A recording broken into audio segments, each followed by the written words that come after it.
Y pues ahora estaríamos entrando a esta sesión de preguntas y respuestas. Tenemos unos 45 minutos, unos 40 minutos para entrar a preguntas y respuestas. Y habíamos preparado muchas preguntas, el staff organizador, y tenemos muchas preguntas también del público.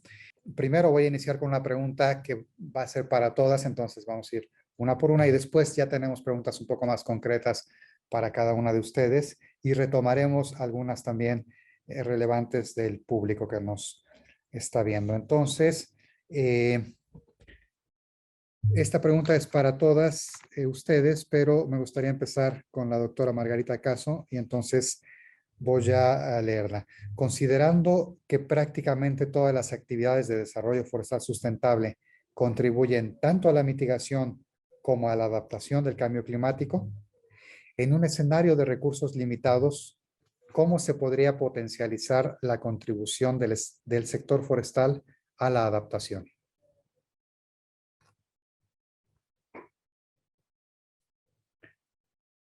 Adelante, doctora Margarita. Sí, bueno, en un escenario de recursos limitados, que sabemos muy bien que es en el que vivimos, se vuelve indispensable priorizar.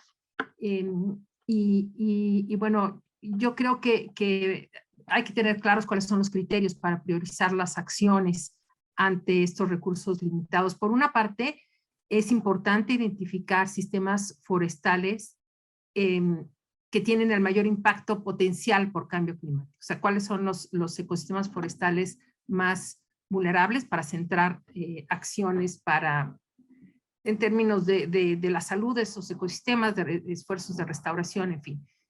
Este es un primer criterio. Y el otro es identificar aquellos bosques de los que depende, de los que depende la población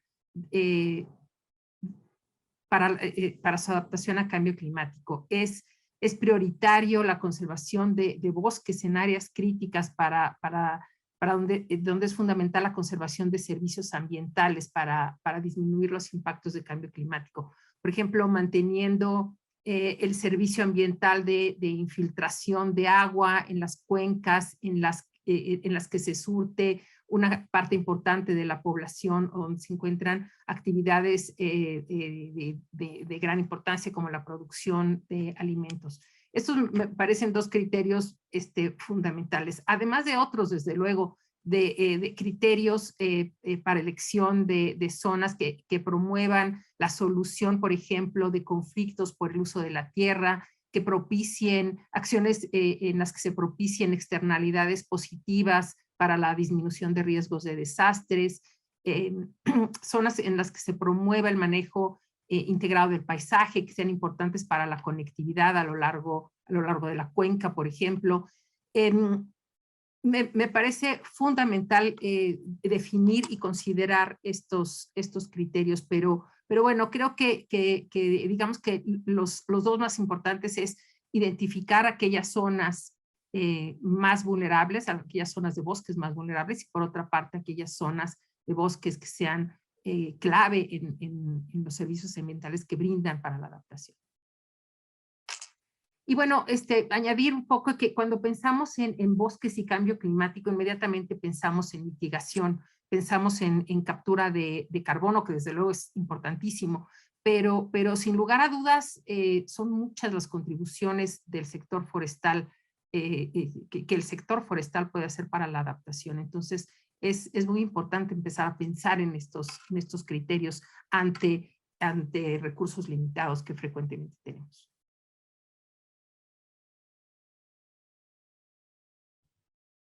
Muchas gracias, doctora Caso. La misma pregunta para la maestra Juanita González Lamos, la voy a repetir. Considerando que prácticamente todas las actividades de desarrollo forestal sustentable contribuyen tanto a la mitigación como a la adaptación del cambio climático, en un escenario de recursos limitados, ¿cómo se podría potencializar la contribución del sector forestal a la adaptación? Gracias. Bueno, pues yo creo que una forma es articular los esfuerzos de ambos, o sea, tanto de las iniciativas de mitigación como las de adaptación y hasta las de conservación.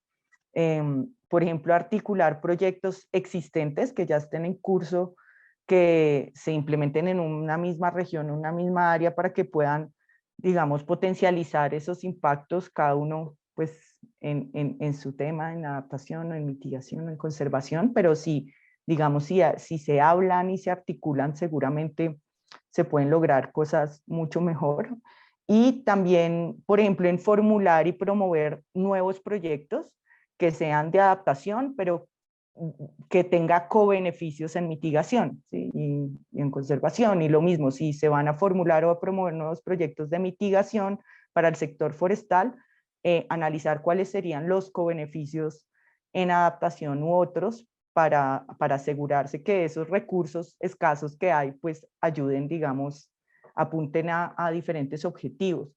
Otra cosa que estaba pensando es que desarrollar también algunos análisis o mapeos pueden ayudar en eso. Y por ejemplo, México, en lo que los oía, ya tiene un atlas de áreas de vulnerabilidad.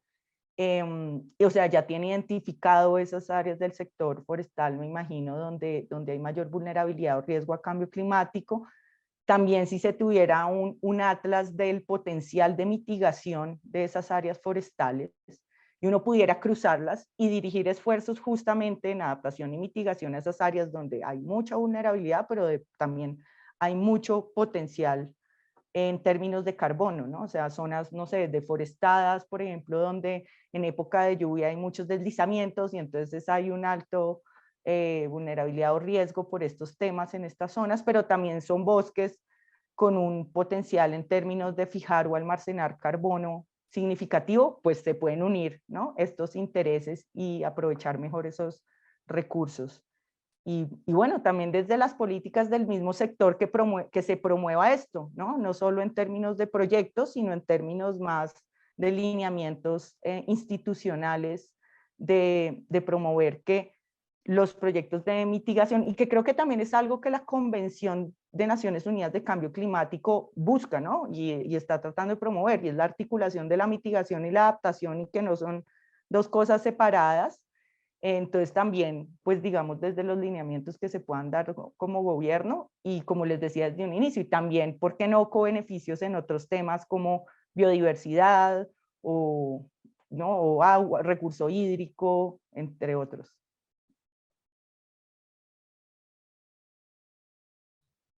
Muchas gracias, maestra Juanita.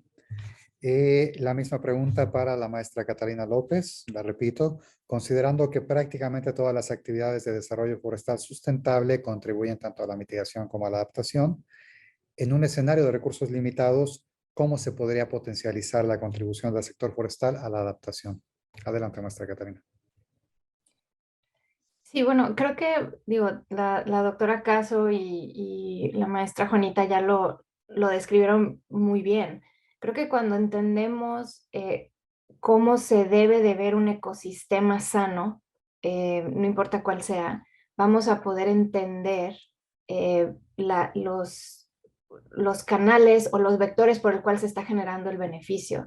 Puede ser desde captación o recarga de acuíferos, protección costera, obviamente lo del carbono, pero creo que teniendo herramientas como la que presentó la doctora Caso sobre lo de el índice de vulnerabilidad, eso se convierte en algo clave porque automáticamente entonces podemos empezar a priorizar en dónde vamos a tener que abordar estos esfuerzos, porque de nuevo lo que queremos no es tener ecosistemas por tener ecosistemas, o sea, no somos ajenos a los ecosistemas y a la biodiversidad, nos beneficiamos de ellos, tenemos una relación con ellos, entonces creo que empezando con estas herramientas que nos pueden empezar a guiar en dónde tenemos que poner esa prioridad y luego ya que estamos detectando esto, entonces decir, ok, qué beneficio necesitamos garantizar o qué necesitamos hacer para poder garantizar el mayor beneficio a las comunidades o a los mexicanos en este caso, ¿no? Y de nuevo, se va a ver distinto en cada ecosistema, pero al final creo que la meta debe de ser esa, ¿no? ¿Cómo podemos, como decía Juanita, cómo podemos hacer que los distintos grupos, los distintos sectores se hablen y empezar esa negociación de qué necesitamos hacer primero para que entonces el siguiente paso y el siguiente beneficio se pueda materializar? Y creo que ese proceso siempre siempre está evolucionando, y dependiendo de los cambios que veamos ambientales, pues entonces vamos a tener que ir cambiando y modificando nuestras estrategias. Muchas gracias, maestra Catalina. Creo que hay elementos súper valiosos y coincidentes entre las tres respuestas.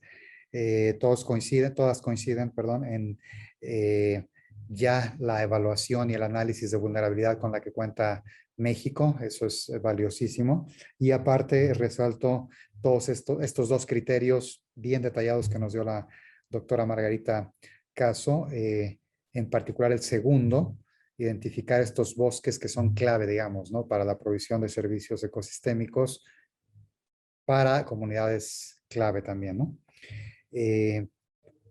Vale.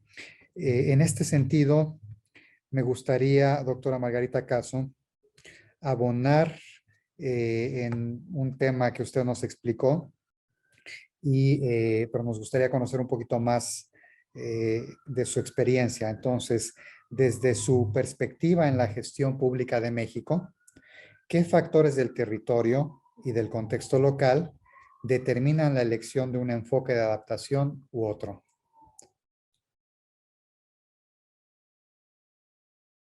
Prendo mi micrófono.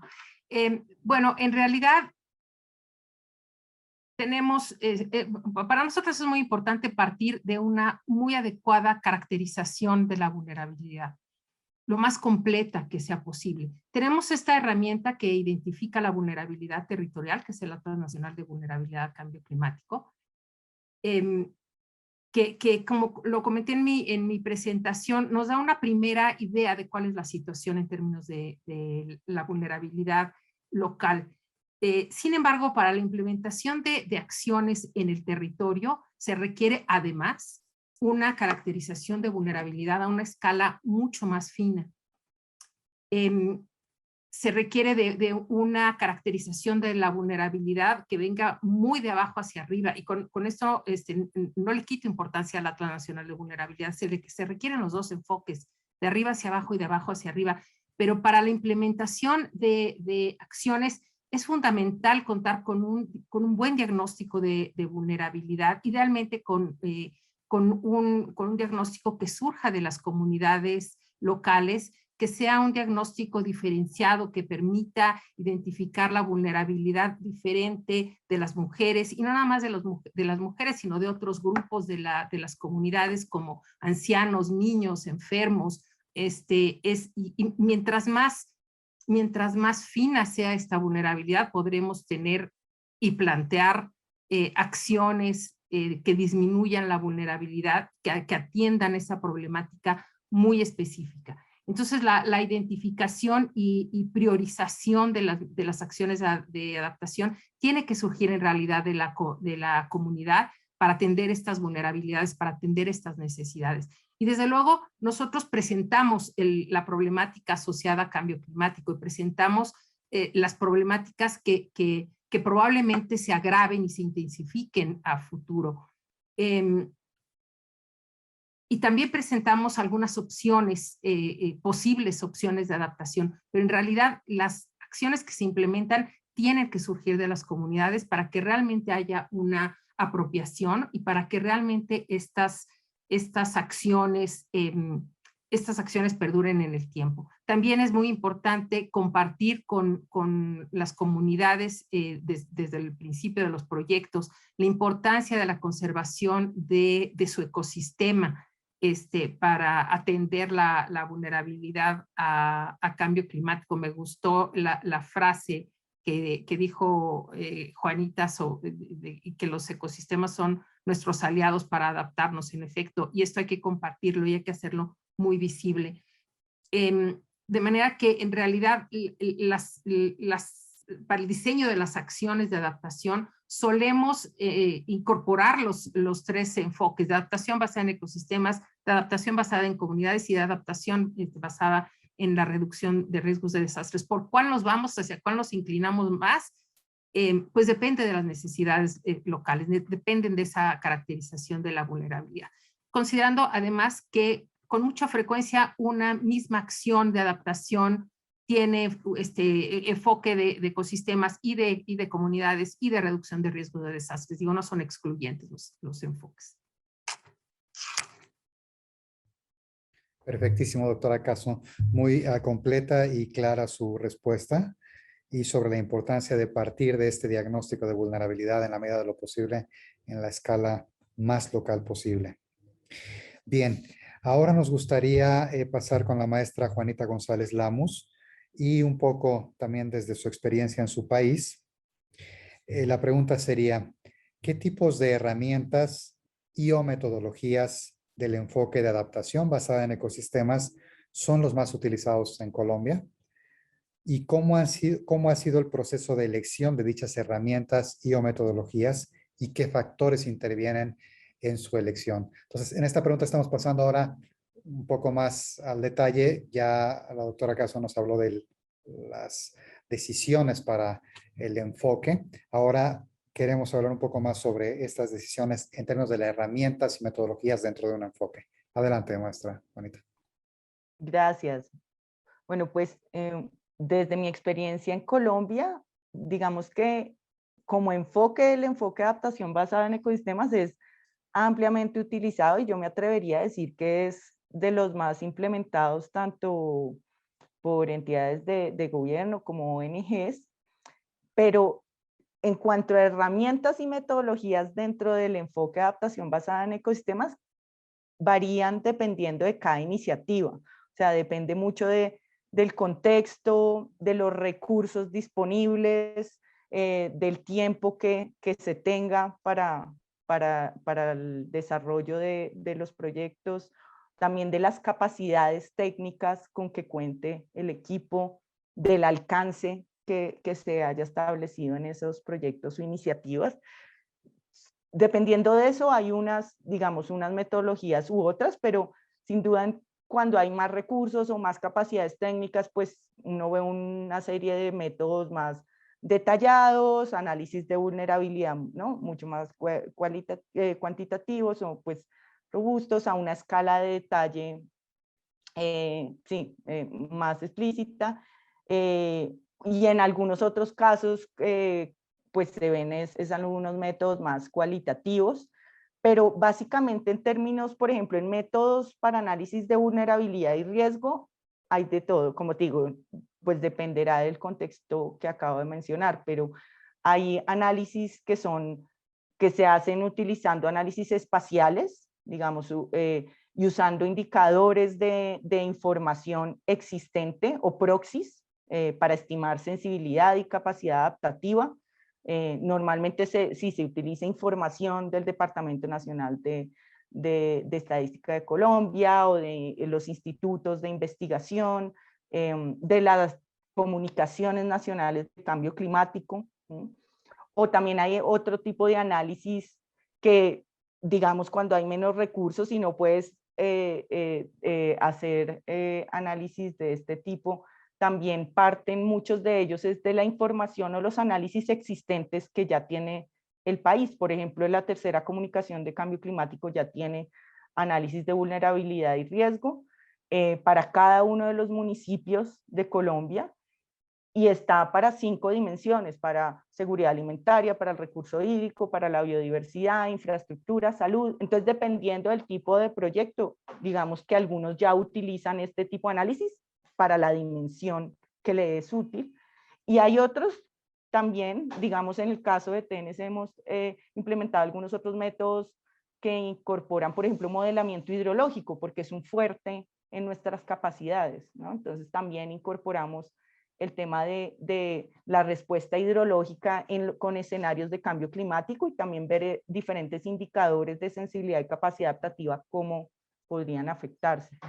Y otros también, métodos participativos, más cualitativos, en talleres como comunidades, y en métodos, por ejemplo, ya para las otras fases de los proyectos de adaptación basada en ecosistemas, en la identificación o priorización de las medidas de adaptación, hay diferentes métodos multicriterio, ¿sí? Que son participativos y involucran actores comunitarios, institucionales, académicos.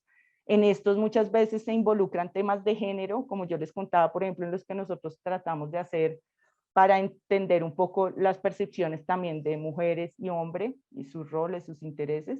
También análisis costo-beneficio de medidas de adaptación. Y también a veces en estas partes en estos ejercicios también puede haber algo de modelamiento espacial o hidrológico según lo que uno quiera usar para priorizar. Como decía Margarita, a la hora de priorizar uno también puede, digamos, mapear y utilizar diferentes herramientas.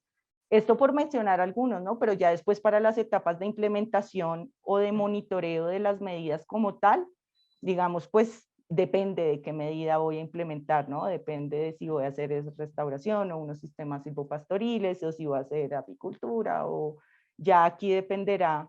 Y como digo yo, sobre todo además de las capacidades que uno tenga, los tiempos, los recursos, eso le va a limitar a uno cómo establezca esos métodos, pero no hay una receta única. Eso es lo que quisiera igual decir, ¿no? No es una receta única. Gracias. Muchas gracias, maestra Juanita, por esta respuesta. Creo que hacemos bien la conexión entonces en este flujo lógico de todo parte del análisis de la vulnerabilidad. Dependiendo de eso, entonces, vemos, por ejemplo, para su análisis de Colombia, qué dimensión es más útil para un caso en concreto. Y luego esto, cómo entonces las herramientas son una función de justamente esa iniciativa, del contexto, de los recursos disponibles, en fin. Muchas gracias. Y en este mismo sentido, igual quisiera hacer la misma pregunta para la maestra Catalina López. Desde su experiencia, en particular en el programa Marino del Golfo de California, ¿qué tipos de herramientas y o metodologías del enfoque de adaptación basada en comunidades son los más utilizados? ¿Y cómo ha sido el proceso de elección de dichas herramientas y o metodologías y qué factores intervienen en su elección? Adelante. Bueno, creo que la primera parte de la respuesta es igual que lo explicaba la maestra Juanita, ¿no? No existe una sola receta. Nosotros lo más importante que nosotros hemos tratado de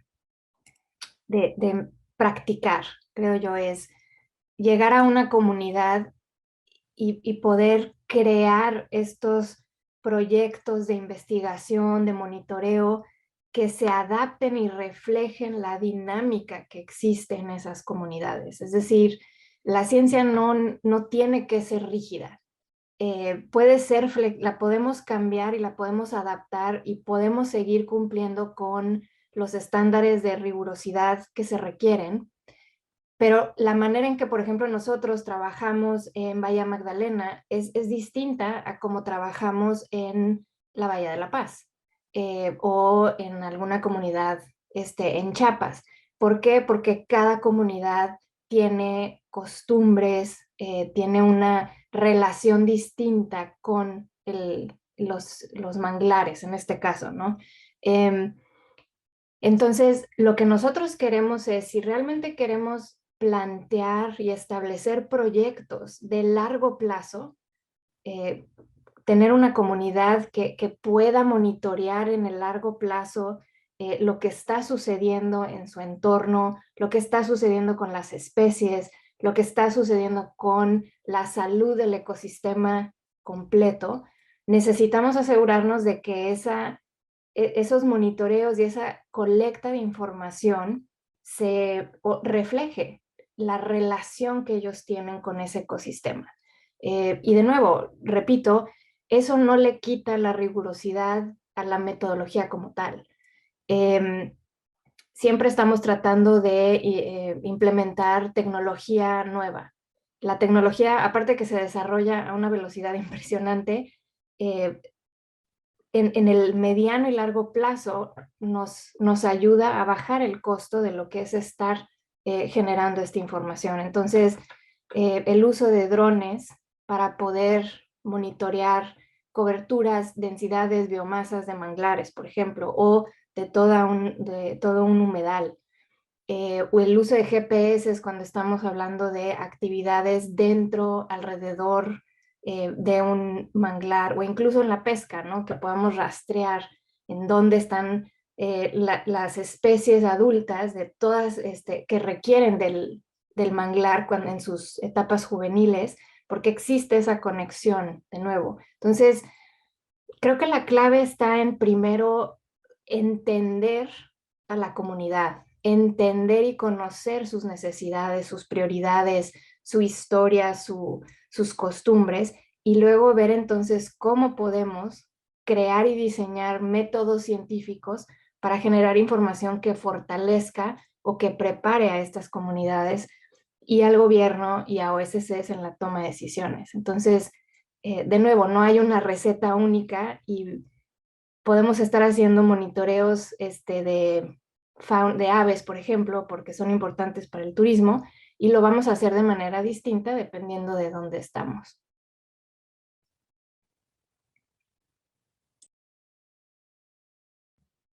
Muchas gracias, maestra Catarina. Creo que es también una coincidencia esto de no hay recetas, todo parte de una evaluación del contexto local. Ahora sí pasamos a las preguntas del público. Igual tenemos preparadas una para cada una de ustedes, y después de eso cerraríamos con una pregunta también general para todas. Para la doctora Margarita Caso, del público en Facebook nos preguntan algo respecto de cuáles son los avances de implementación de la adaptación requerida en el país respecto a lo que sería necesario en cuanto a número de personas vulnerables o unidades de territorio vulnerable. Sí, bueno, creo que han habido avances muy importantes en general en la adaptación al cambio climático en México, en cada una de las etapas del proceso de adaptación, desde luego no nada más por parte del INEC, sino por parte de muchas instituciones. Pero es muy importante tener la conciencia de que todos somos vulnerables al cambio climático. Todas las personas, todas las comunidades, todas las actividades, toda la infraestructura y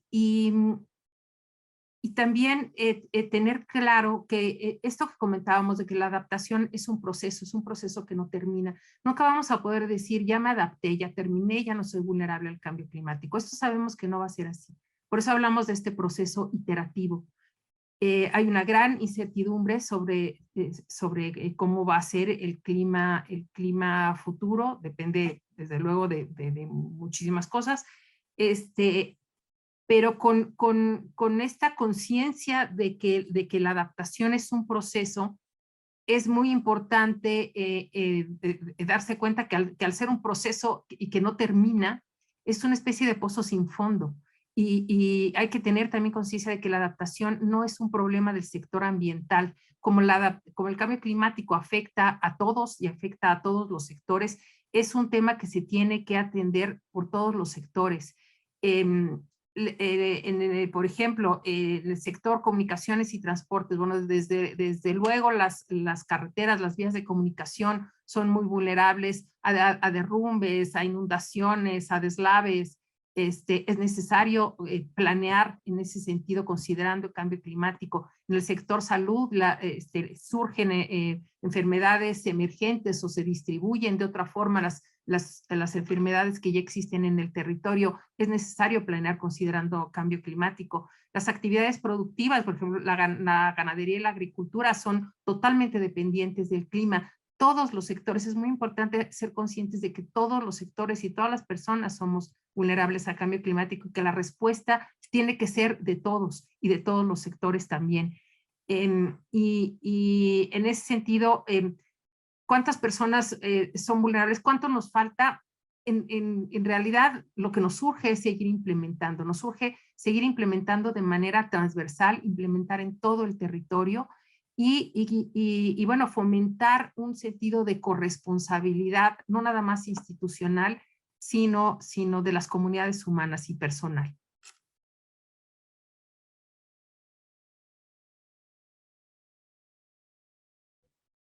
Muchas gracias, doctora Margarita. Y tenemos la siguiente para la maestra Juanita. El enfoque de adaptación basada en ecosistemas parece difícil de implementar socialmente cuando la sociedad en general no tiene conocimiento de la dinámica y procesos ecológicos de los ecosistemas. ¿Cómo considera que se deben emparejar estas variables? La repito porque creo que tampoco es muy clara. El enfoque de adaptación basada en ecosistemas parece difícil de implementar socialmente cuando la sociedad en general no tiene conocimiento de la dinámica y procesos ecológicos de los ecosistemas. ¿Cómo considera que se deben emparejar estas variables? Gracias.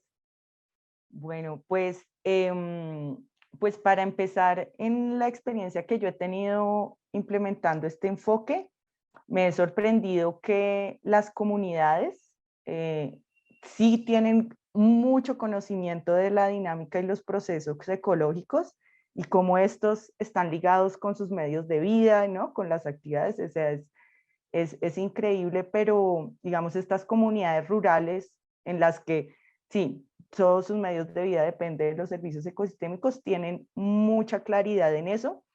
Y creo que igual para aquellas comunidades o aquellas, sí, la sociedad en general, como dice la pregunta, que también puede ser un poco más urbanas o que desconozcan un poco estas dinámicas, yo creo que por eso siempre es importante desarrollar análisis para soportar las acciones que se van a tomar en términos de adaptación, ¿no? Y también acompañar mucho de estos procesos de temas de educación y de fortalecimiento de capacidades. Entonces, digamos que, aunque para algunos suene, ¿no?, un poco extraño esto de que los ecosistemas sean aliados y que hay procesos ecológicos que nos pueden ayudar a enfrentar problemas que vengan del cambio climático, creo que también la comunidad científica o las instituciones, etcétera, pueden ayudar con el desarrollo de esos análisis, como decíamos, los de vulnerabilidad y riesgo u otros que se requieran generar para tomar este tipo de decisiones de implementar medidas de adaptación y comunicarlas, ¿no? Educar a estas sociedades para que entiendan ese link que hay, que a veces, como les digo, para mí es sorprendente porque muchas comunidades con las que he trabajado, no todas, lo tienen muy claro, pero si hubiera algunas que no y requieren esa información, también yo creo que sería clave que como parte de los proyectos de adaptación, y creo que normalmente se hace, es tener un componente de comunicación, ¿no?, y de fortalecer capacidades, porque no todo el mundo entiende estos temas. Entonces, sobre todo creo que es esos análisis que uno hace para entender esos procesos ecológicos, esas dinámicas, cómo se pueden ver afectados con el clima, ¿no?, y cómo los ecosistemas pueden ayudar a solventar eso.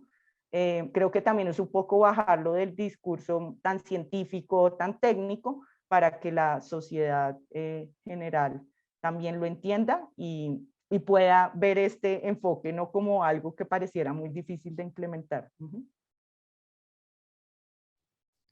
Muchísimas gracias, maestra Juanita, por esta respuesta tan pertinente. Y quisiera hacer una pregunta también del público para la maestra Catalina. Está enfocada en una especie marina, pero creo que el valor de la pregunta aplica para cualquier otra especie forestal. Y tiene mucho que ver con el mensaje que nos dabas, Catalina, entre cómo esta balanza de conservación y aprovechamiento. Entonces, para Catalina, ¿qué opina usted sobre la disminución de la población de la vaquita marina y cómo conciliar los intereses entre las actividades pesqueras y la conservación de esta especie y especies asociadas a la vaquita en el sector científico y académico?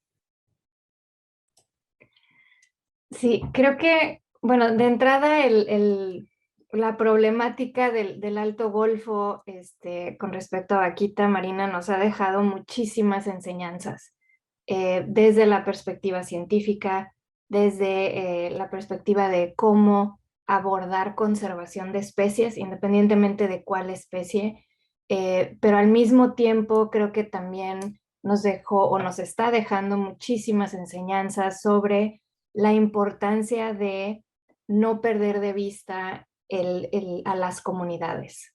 Y de nuevo, creo que podemos tener, hay varios ejemplos en México en donde tenemos degradación ambiental y pérdida de especies, pero creo que la vaquita nos forzó como científicos o como sector académico a acelerar el proceso de aprendizaje, de tener o de entender este valor de ser, de tener estrategias multidisciplinarias. Al final del día, claro, la meta es siempre tratar de mantener los niveles de biodiversidad altos, mantener ecosistemas sanos, pero también es complejo el poder entender esta relación del ser humano con nuestro entorno y cómo esa relación va cambiando y las vivencias, el medio ambiente, los retos, todas estas cuestiones van impactando y van moldeando esa relación que tenemos con los ecosistemas y con las especies. Entonces, creo que la historia de la vaquita no ha terminado, creo que nos sigue dando muchísimas enseñanzas. Eh, eh, de nuevo, en ocasiones a veces podemos sentir que se nos acaba el tiempo, pero creo que al final no debemos de perder de vista que este proceso nos deja mucho aprendizaje de errores o de fallas que no debemos cometer en el futuro conforme nos vamos enfrentando a este tipo de situaciones en cualquier ecosistema, porque de nuevo lo que estamos buscando es ecosistemas sanos en donde el ser humano es parte y es un elemento de ese ecosistema. No estamos aislados y no lo debemos de separar. Pues espero que eso haya ayudado a la respuesta de la pregunta. Sin duda una pregunta general y complicada, pero una respuesta bastante pertinente, Catalina. Bien, vamos a hacer la última. Ya estamos un poco en tiempo para ir cerrando este día. Y voy a hacer la última y me gustaría cambiar un poquito el orden. Entonces empezaríamos con la maestra Juanita. Y esta en particular, de verdad que también en el plano personal me llama mucho la atención. Me interesa mucho escuchar su respuesta.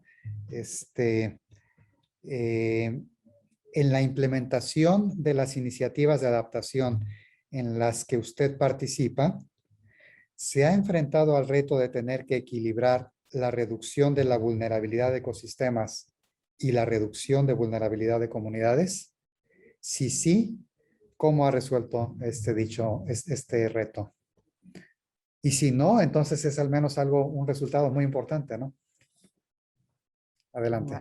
Vale, gracias. Sí, está súper interesante esa pregunta, porque, bueno, en el caso de las experiencias que yo he tenido de adaptación basada en ecosistemas, realmente todas las acciones de adaptación que hemos pensado siempre han sido pensadas en reducir la vulnerabilidad de las comunidades, y para llegar a esto, pues hay que igual trabajar con los ecosistemas y reducir su vulnerabilidad. Entonces, digamos que ambas no chocan. Sin embargo, sí ha pasado es que hay algunas de las medidas de adaptación que se implementan con los ecosistemas, como les contaba yo en mi presentación, que pues ayudan a garantizar a que los servicios ecosistémicos de los cuales dependen esas comunidades perduren, y algunas de esas acciones pueden ser, digamos, de largo plazo, ¿sí?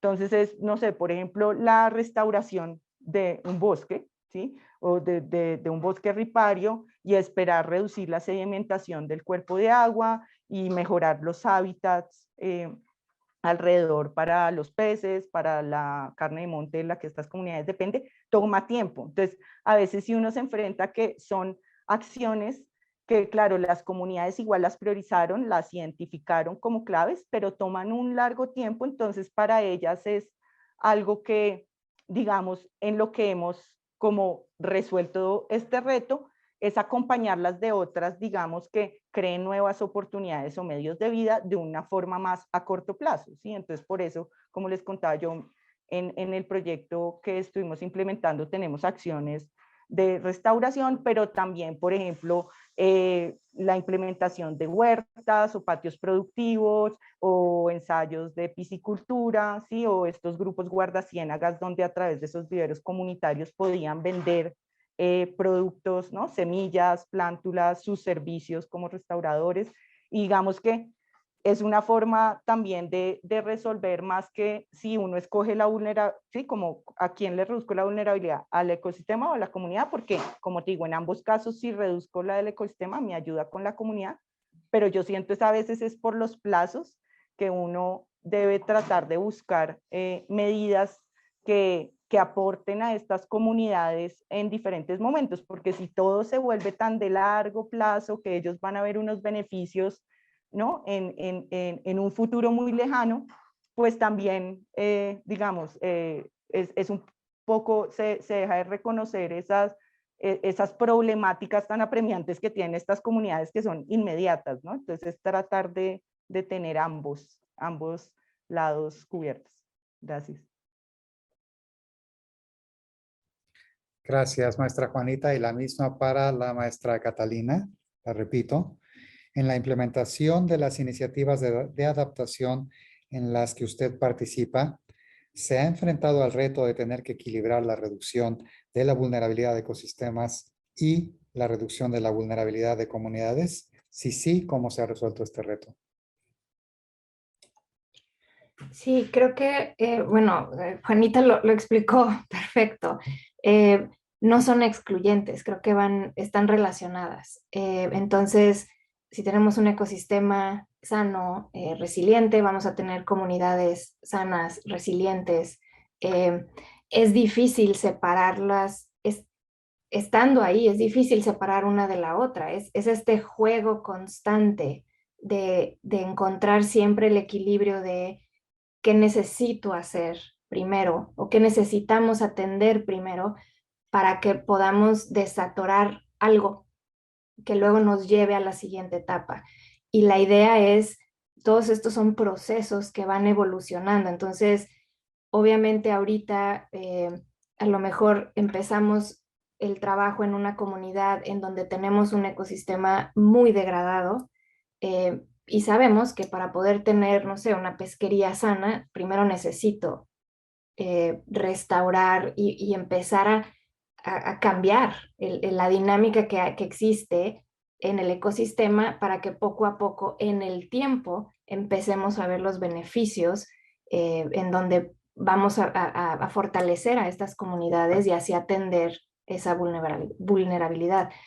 Pero para nosotros es muy difícil separar ambas cosas porque los vemos como algo relacionado y muchas veces una es producto de la otra. Entonces, siempre tratamos de encontrar ese balance, obviamente, por eso esa relación tan cercana que tenemos con las personas que viven en las comunidades donde trabajamos, porque ellos son los que nos van a ir diciendo la velocidad a la que quieren o podemos avanzar, las prioridades que tienen, lo que es urgente versus lo que podemos llevar tiempo, y todo es un poco paralelo.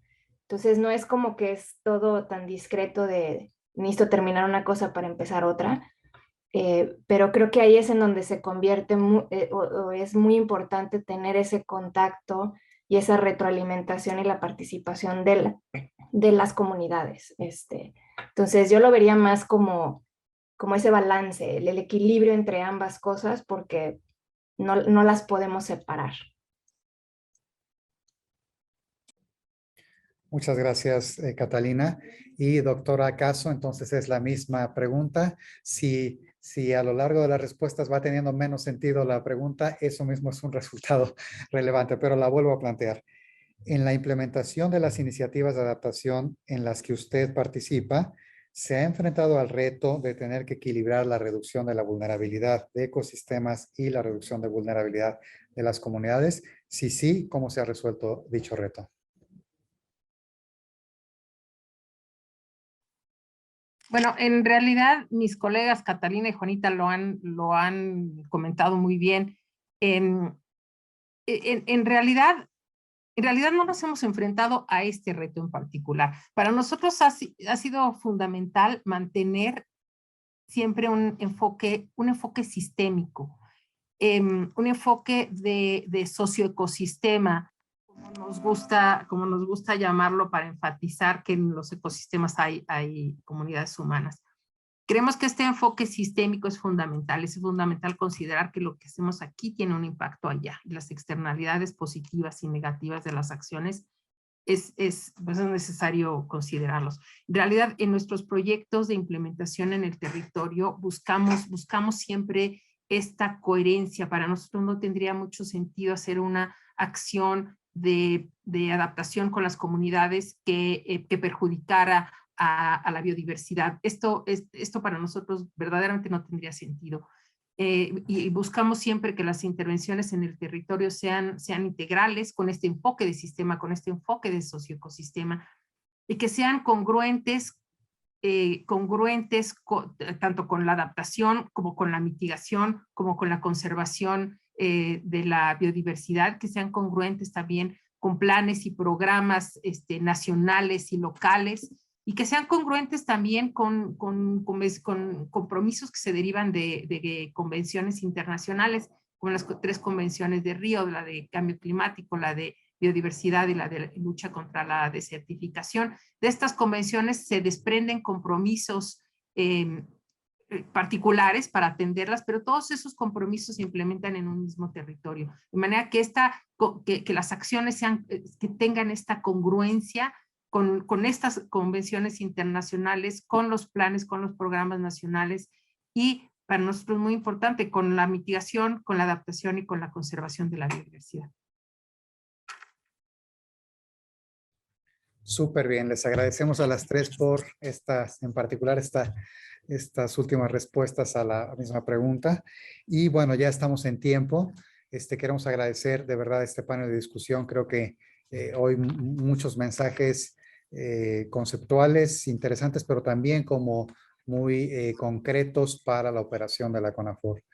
Ya estamos cerrando el día, y en este sentido me gustaría cederle la palabra al maestro Camilo Oviedo Bautista, quien es titular de la Unidad de Asuntos Internacionales y Fomento Financiero de la CONAFOR, para que pues, nos dé las palabras de cierre de este día. Adelante, maestro. Muchas gracias, Eder. Muchas gracias a todos por la participación especial de los expositores y panelistas, quienes nos han enriquecido con sus intervenciones y nos han compartido información de mucha utilidad para el quehacer de la CONAFOR en materia de cambio climático y en adaptación a este fenómeno. En primera instancia, la doctora Margarita Caso Chávez nos brindó información relevante sobre el proceso de adaptación, sus diferentes etapas y criterios para el diseño de medidas de adaptación. Nos compartió la necesidad de responder a qué somos vulnerables, quiénes son vulnerables y en qué escala del tiempo. Nos compartió también las herramientas que se han desarrollado desde el INEC para responder a estas preguntas. Nos presentó información relevante que podemos encontrar en el Atlas de Vulnerabilidad al Cambio Climático, desarrollado para contar con información pertinente para incidir en las políticas públicas. También nos compartió la premisa de la plataforma de cuencas y cambio climático, el cual cuenta con información relevante sobre la vulnerabilidad climática de las cuencas hidrológicas. Haciendo un acercamiento a la adaptación basada en ecosistemas, la maestra Juanita González Lamus nos brindó algunos ejemplos de la aplicación del enfoque de adaptación basada en ecosistemas en acciones concretas directamente relacionadas con los programas de la CONAFOR, como la reforestación y restauración, enfatizando en que la adaptación basada en ecosistemas no se trata del enfoque tradicional de conservación, o desarrollo, sino que se trata de que estas acciones se diseñen con un enfoque de adaptación basada en las vulnerabilidades climáticas identificadas y con la finalidad de coadyuvar a disminuirlas. Nos brindó también la identificación de 3 grandes grupos de beneficios generados con la adaptación basada en ecosistemas. Garantizan que los servicios ecosistémicos de los que se benefician las comunidades se mantengan, protegen a las comunidades de impactos climáticos negativos y crean nuevas opciones de medios de vida. La doctora Leticia Merino y la maestra Catalina López nos hablaron de la adaptación basada en comunidades, destacando lo indispensable que son el modelo de desarrollo comunitario y el modelo de economía local para generar los medios de subsistencia, para conservar y manejar de manera sustentable los recursos forestales y, por tanto, para reducir la vulnerabilidad de los ejidos y comunidades forestales. Resalto los siguientes elementos clave de este importante enfoque de adaptación. Es central una perspectiva de justicia, igualdad y participación social en el diseño de medidas de mitigación y adaptación. No perder de vista que estas medidas tienen todo que ver con personas y, por lo tanto, pueden generar tanto daños como beneficios. De ahí la importancia de incluirlos en todo el proceso de diseño de dichas medidas. Nos compartieron sobre la importancia de conciliar el conocimiento local y el conocimiento científico para facilitar la toma de decisiones. Y finalmente, en el panel de discusión, nos compartieron herramientas específicas y elementos de gran valor para incorporar los enfoques de adaptación basada en ecosistemas y basada en comunidades en el quehacer de la CONAFOR. Reitero el agradecimiento a los participantes por toda la experiencia que nos han compartido y las reflexiones que nos dejan para seguir fortaleciendo los enfoques de adaptación al cambio climático y la gestión forestal desde la Administración Pública Federal. Gracias también a quienes nos acompañaron durante esta transmisión y esperamos contar con su participación entusiasta el día de mañana, que tendremos ya el cierre de todos los trabajos del foro. Muchísimas gracias, Eder. Gracias, maestro Camilo, por este muy buen resumen de los puntos tratados el día de hoy. Buenas tardes a todas y todos.